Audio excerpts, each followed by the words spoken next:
Now we will stop by the University of Michigan, where Olivia Courant will talk with Assistant Professor Trina Shanks about a strategy called asset building and how it can help people be more financially self-sufficient.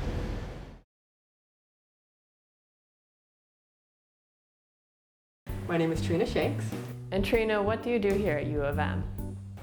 Well, I'm an associate professor, so during the school term I teach classes, and then I also have research projects. So most of my research projects are helping low-income families save, particularly children, saving for college. And so those are the kind of research projects I do, and also some youth employment things in the city of Detroit.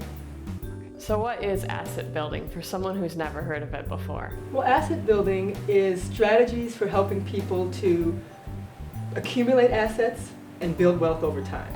So for example, if someone has no income or low income and no wealth, and they don't have much money in a savings account, asset building will help them first of all start to save and eventually perhaps purchase a home or start a business or have retirement savings that they didn't have before.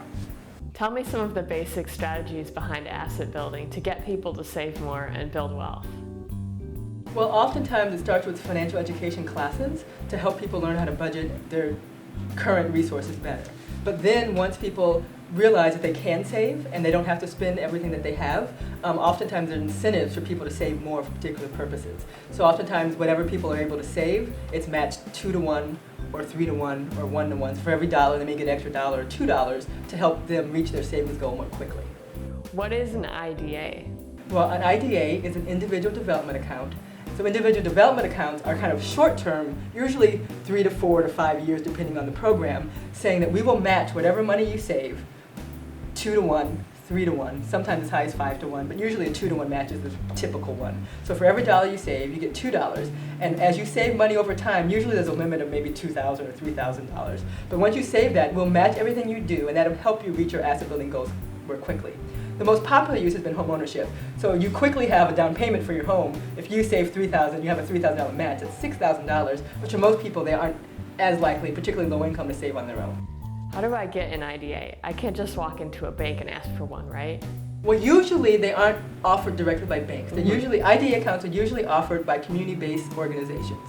Oftentimes, community action agencies have IDA accounts, but I think the most interesting thing now is it went from a kind of theoretical idea to kind of a test pilot in certain places in the US between 1998 and 2003. But then the US government, the Department of Health and Human Services, actually has said, we want to make this a federal policy.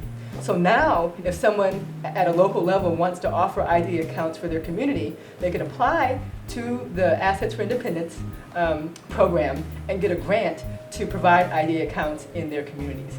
So if someone was interested in who in their community received these grants, they can look up at the HHS ACF website under Assets for Independence and see if there's any programs in their local area. Trina, you specialize in asset building for youth and children. What does your work in that area involve?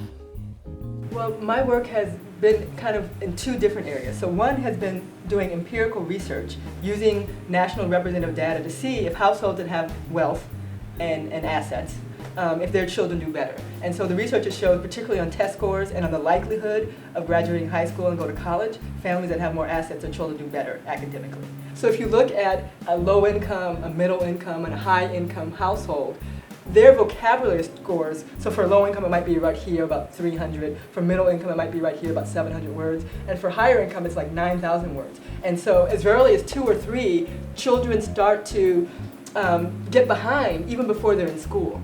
And even though we know that specific research for income, it's even worse when you take in wealth inequalities. And so, in my opinion, if you can start building assets early, and if you could help families and children to, 1, have economic security, but 2, to have the expectation to go to college, it'll help our country do better over time.